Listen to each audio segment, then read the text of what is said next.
umukobwa w'intwari wakuriye mu mahanga, yiga muri Amerika n'Uburayi, none ni umwe mu bayobozi bakomeye mu Rwanda.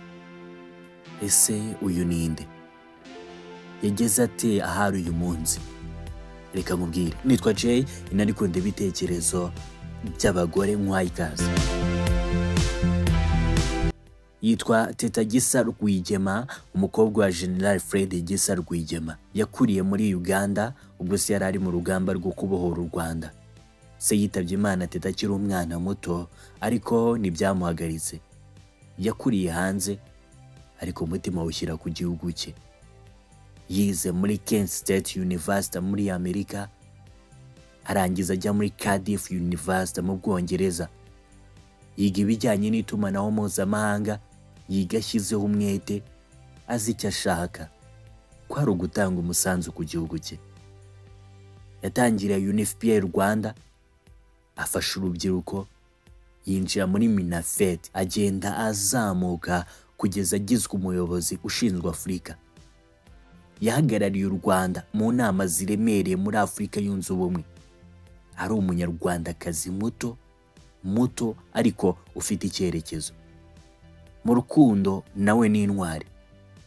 Yamaranye imyaka 18 n'umukunzi we Marvin Manzi, nyuma bararushinga. Ubukwe bwabo bwitabiriwe n'abayobozi bakomeye barimo na Perezida Kagame.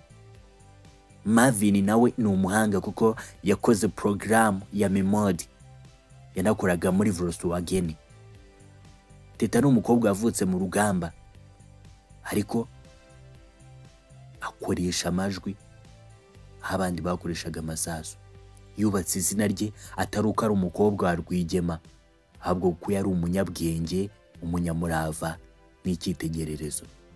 Ni urugero rw'umugore mushya w'u Rwanda. Hari igihe umuntu avuga afite igitinyiro, ariko kugira amazina akomeye ntibihagije.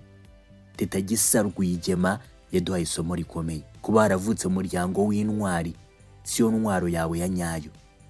Intwaro yawe ni icyerekezo cyawe, ubushobozi bwawe n'umutima wawe wo gukorera igihugu.